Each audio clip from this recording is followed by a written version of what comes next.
Welcome, Cryptid Campers, to Cogito's Cryptid Cave. Today we're going to be having a campfire chat with Cogito.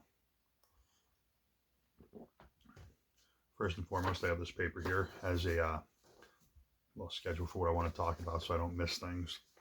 First things first, I love the campfire is a place where we can forget about the hustle of the real world, the ups and downs of modern life, and just let the world pass us by without us for a while.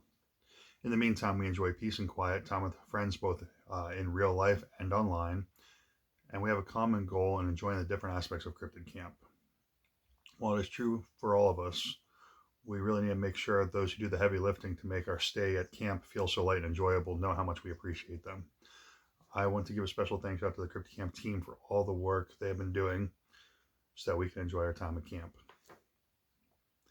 Emilio, Andrew, Gabriel, Bailey, Emma, Tim, Doug, and everyone involved, past and present, the artists and the camp community as a whole. This experience has been incredible so far, and I only see it getting better from here. So thank you, Cryptid Camp team.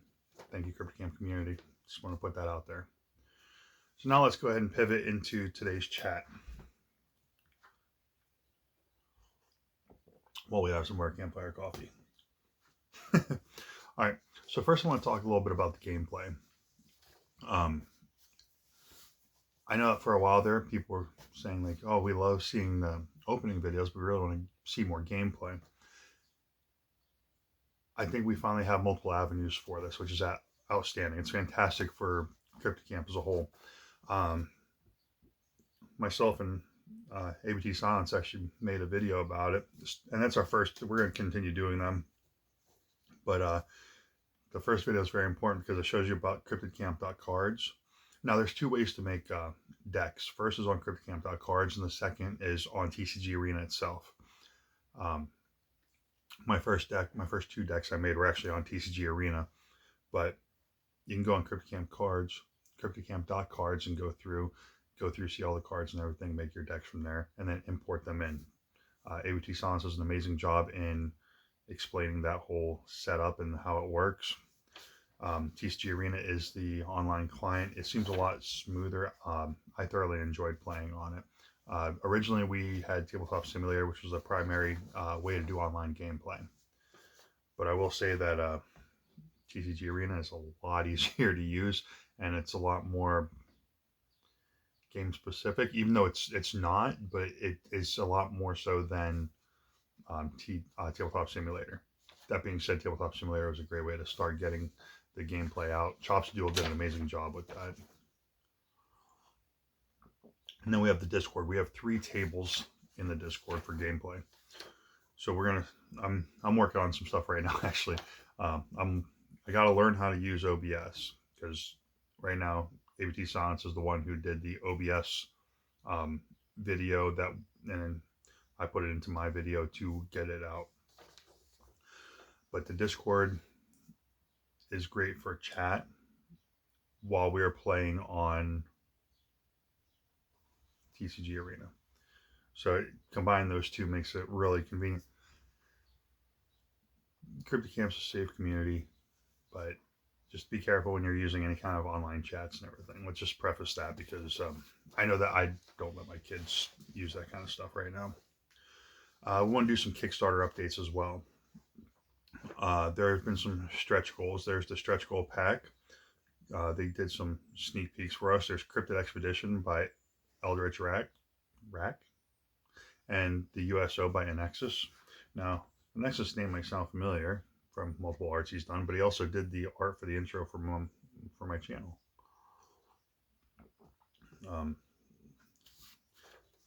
They all do amazing arts. I mean, the artists do some incredible stuff. I can't even draw a stick figure without messing it up. So they have all the respect in the world for me. First Cryptid Camp card sleeves. They're featuring the art from Kate Becker. They were an add-on that was put up since our last update on the Kickstarter. And then there's a free monthly series 2026 pack that's added to every purchase. Now, every backing. There were some questions about that. There were some questions about the 2026 packs. So in essence, the 2026 packs is all 12 of the monthly promos which you'll see they're not actually spaced out monthly in the set. There's multiple 4th of July cards. We'll talk about that though as we get through this first part. The cool thing about the monthly series 2026 pack is that it's a mini set in its own. So right now, if you follow on the, if you back it on the Kickstarter, usually the monthly promos are what, $5 a piece, or you can get 20, almost lost my camera there, or you can get 25 packs for 100. Doing it early with the Kickstarter, you can get 30 packs for 100. And they are available in reverse holo, full holo, and borderless serialized, just like the monthly promos have been. You're not picking up a specific one. They are going to be a mix, an assortment. So as a mini set, just like when you're opening Pamperpalooza, Visions of Mothman. I'm trying to mix that and Jolt together. VOM, Jolt, Yuletide. They are all, it's all a mini set. So you're not getting individual months or anything. You are getting them all. Now that's cool because that's going to be fun. You're never going to know what you're opening up. So we do want to go over the 12 cards that are going to be in there. We're not going to go into gameplay aspects. I will pop pictures up as I bring them up, okay? But we are not going to talk about gameplay aspects because these cards are going to have a little bit before they come out. So first is the Fire Horse, which is the pack art, as you can see here. I'm pointing over here, but depending on how this video loads, I don't know if it's going to be here, there, here. No idea. So we're just going to see how it plays out. Maybe I'll make this video on the side like I normally do and then just have them over on one side or the other. I think that's what we're going to do. Okay, so we have the Fire Horse. We have the 4th of July Campfire. We have the 4th of July Mothman. And this one's interesting. So we have an Easter Bunny dressed Bigfoot. The companion cards, like the cards that we know as companions, the cryptids, they're textless. Now I'm curious, are they going to stay textless, or are they more, they don't want to show the card yet? I don't know. I'm kind of curious on that, you know, so I think that's going to be interesting. So we have the Easter Bunny Bigfoot.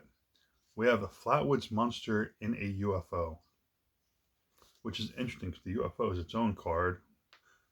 But you'll see that there's a couple of those that are interesting. We have the La Llorona singing with something. Not sure what this other something is, as you can see on the card art. We have the Malachite Easter Egg.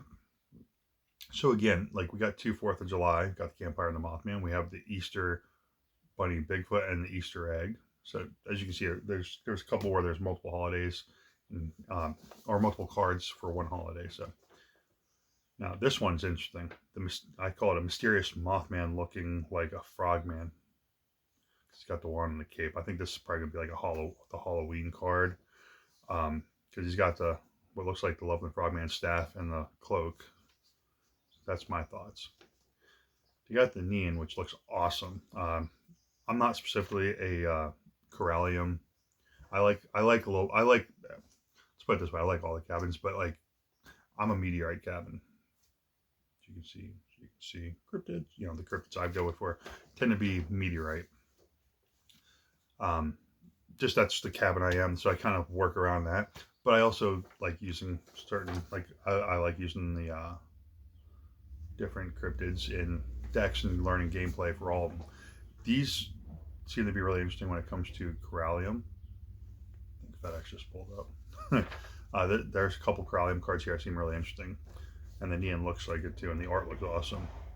Then you have the Piazza bird eating something, like a cookie of sorts. And it's interesting because we've noticed that during this Kickstarter, the Piazza bird seems to have like a stone wings or concrete wings. So that's very interesting.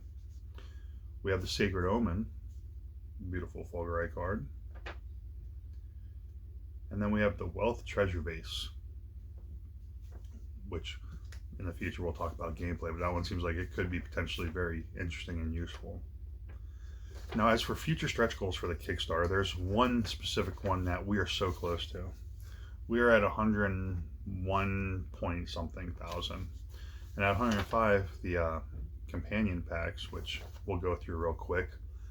The companion packs right now are borderless holo. And you have, I don't have this on my list, so I'm hoping I name them all appropriately. We have Bigfoot, Mothman, Nessie, La Llorona, Flatwoods Monster, Piazza Bird, Kieran,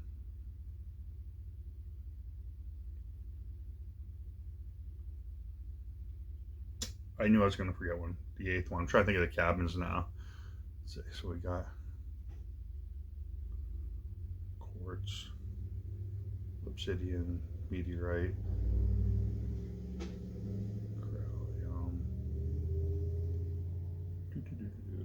anyway, the 8 cryptids, right? But if we can get the Kickstarter up to 105 in the next 8 days, that gets us 1 serialized per pack. And you can only get 1 pack, 1 companion pack in your per backing, but you get 1 serialized if we can get up to 105. So that's the goal I'm really hoping to see, because I think that'd be really cool to pull a serialized any companion card out of those companion packs. But that's pretty much everything I have for today's video. I just wanted to have a little campfire chat with Cogito, because there's a lot of things going on. I'm really looking forward to the gameplay. It looks like me and ABT Silence are going to start doing weekly gameplay videos. We were talking about how back in the day, learning the OG MetaZoo, that Meta Bros was something that was incredibly helpful to learn how to play the game. I know I can read the rule book 1,000 times, and the general consensus is there. You learn how to play the game and everything. The nuances, like, I'm not very good at using the move to swap. Like, so you have 2 cryptids in 2 spots. I use this cryptid to move over here, which forces this cryptid over here, but I can still attack with this cryptid. And I don't know, I guess I didn't use the move functionality a lot until I was playing with ABT Silence, and I think that that's something that, those are the nuances, plus the conversation during the game, because, like, if we see something that we can mention to each other, just like Meta Bros did. I remember Moldy Potions, and I can't remember the other guy's name for the life of me right now, but those guys are instrumental in gameplay. I believe that 100%. I believe that like, over the course of time, I'm sure initially, just like right now, we have 1 video up of gameplay, and I am sure that down the road, people are going to look at that and be like, oh, look, gameplay, you know, as long as we keep up with it. And I'm trying to learn how to use OBS myself to so we can play with other people and make videos, because right now we kind of have a weekly routine planned out, which is going to be fantastic. I think it's going to be a lot of fun. But yeah, so anyway, that's what that's where we're at right now. Trying to get some more gameplay out there so that people can see the game actually being played, and, you know, start understanding some of the nuances. I'm learning the nuances myself, so I'm thankful for ABT Silence for that, for the opportunity to make them videos with them, because it's a great learning experience for everybody, I think. So anyway, with that, we're gonna say cheers, enjoy, and thanks for sitting here with Campfire Chat with Cogito. I keep looking at my paper because I want to make sure I remember that, because I plan on that being the title of the video. It's going to be the first Campfire Chat with Cogito. So anyway, you guys have a great one. Thanks for watching, and see you in the next one.